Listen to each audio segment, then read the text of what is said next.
Ayan, magandang araw mga kapatid, Noxky Vlog. Andito tayo ngayon sa Skygo, Santa Maria, Bulacan, Barangay Pagbagin, para dito sa Tempest 250 ng Monarch. Ito yung latest na nilabas ngayong 2024. So, sa mga naghahanap ng modern classic bike, baka ito na yung hinahanap ninyo. So, iikutan natin, alamin din natin yung cash price and installment dito. So, abangan po natin yan. Stay tuned tayo. Noxky Vlog.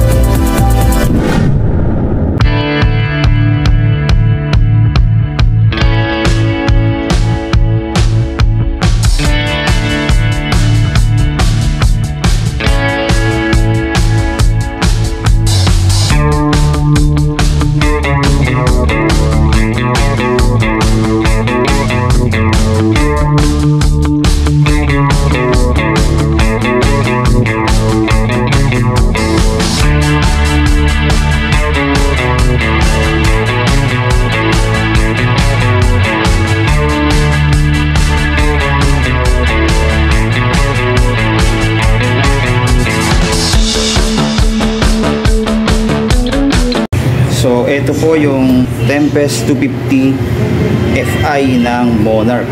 So, makikita natin ang ganda ng kanyang disenyo.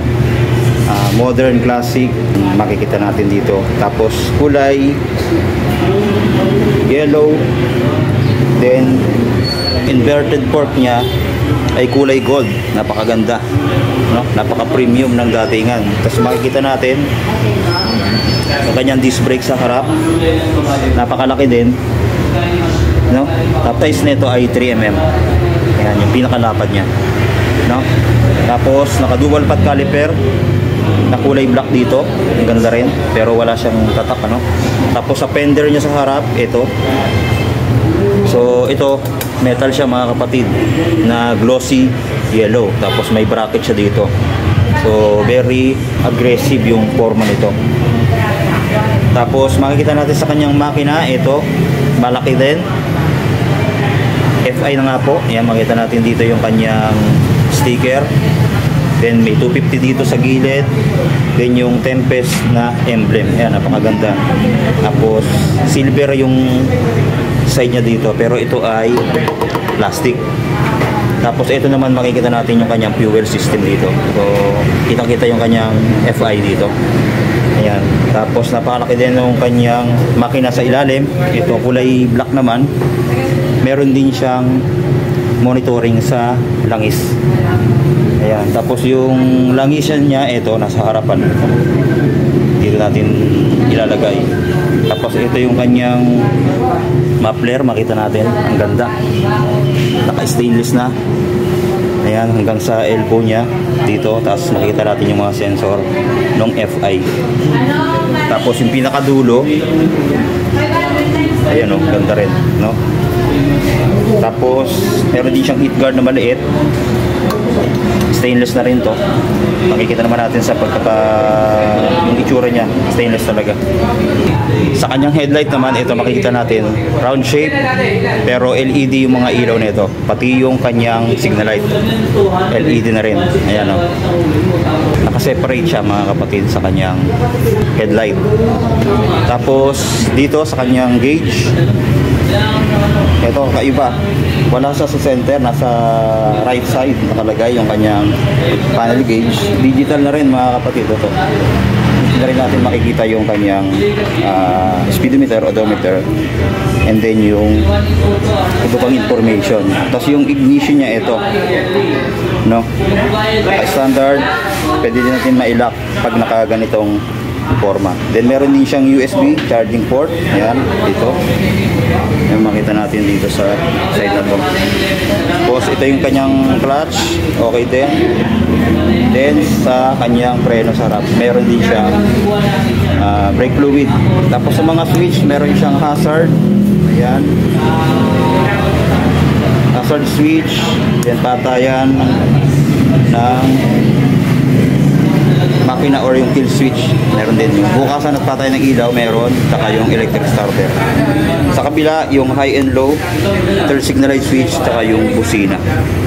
Tapos ang ganda ng handle, makikita natin kulay silver, naked handlebar. Pero ang ganda ng butterfly niya, no? Ayan, makita natin. Ang ganda dahil naka-inverted fork na siya. Tapos sa kanyang tank, ito makita natin ang ganda. May parang goma pa siya dito. Oh, plastic pa to. Ito dito yung disenyo. Tapos yung cup niya, ang ganda rin. Ayan. Disenyo. Kulay silver naman. Para siyang modern talaga, modern design. Tapos makikita natin dito yung Tempest na emblem. Ayan, ang ganda kabilaan. Tapos sa upuan, classic na classic, kulay brown dito. Ayan.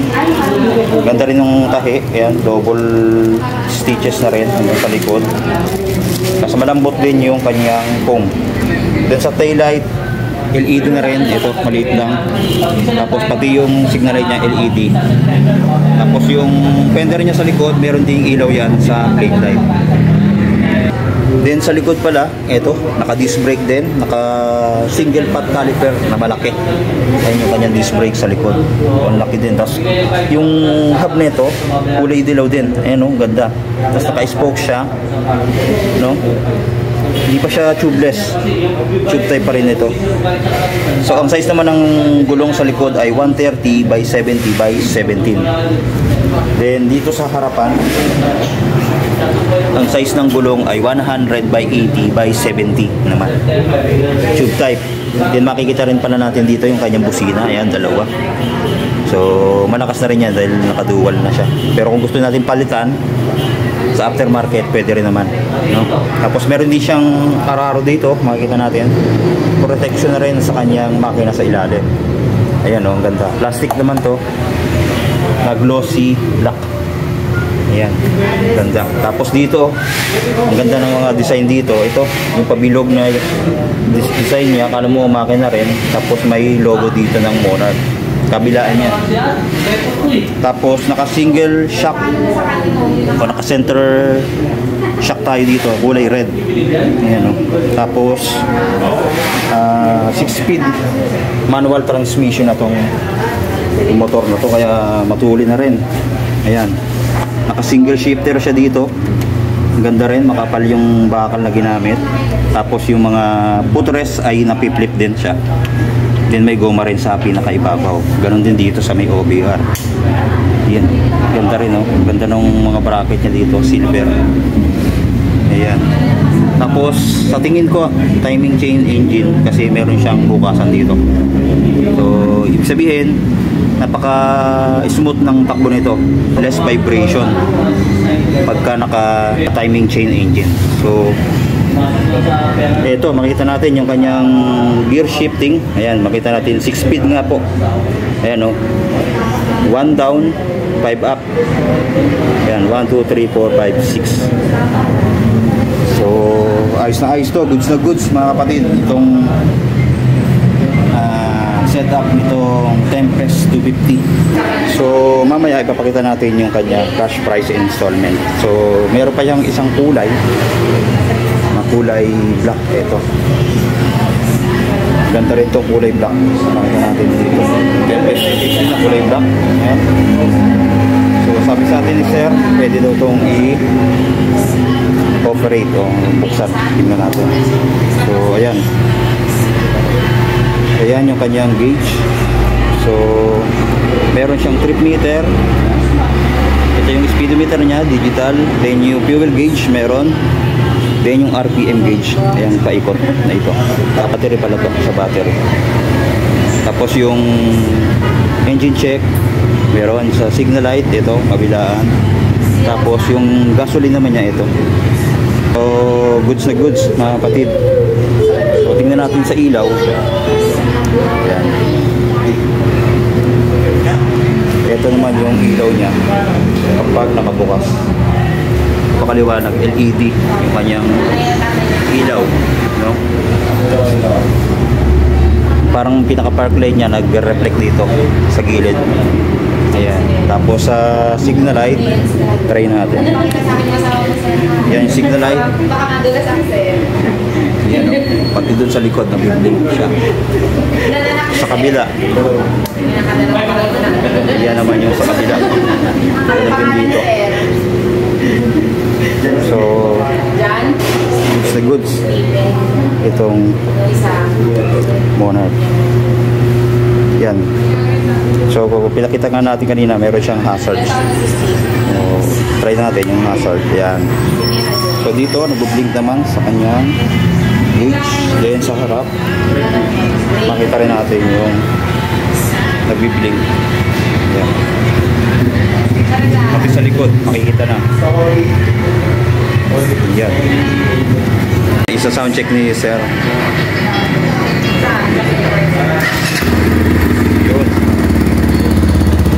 Ayan yung tunog ng Tempest 250. Sige sir, pagkabomba. Yun. Ayos. Purot ko ng tunog. Pwede na, kahit di mo na palitan yung muffler, pwede na. No? 250cc. Yan o, one click lang ginawa ni sir. Ayan si sir. Sakyan din natin para makita natin kung gaano kataas. Ayan, sasakyan natin itong Tempest 250i.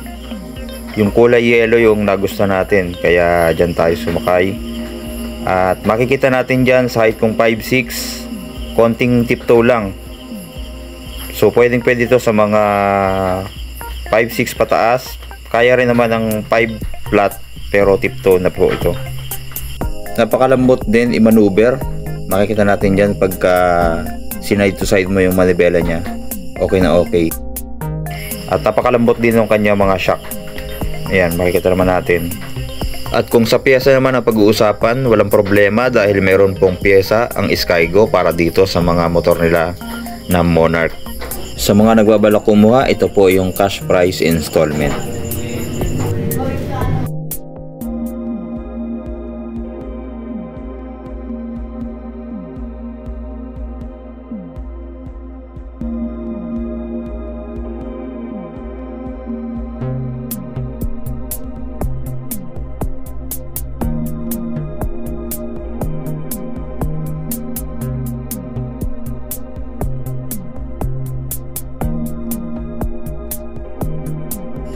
At ayan po, available na po yan sa Skygo Santa Maria, Bulacan branch. Abangan natin yung sunod nating i-review, yung Spear 180, ang bagong King of Underbone ng Monarch naman. So ayan, maraming salamat, God bless.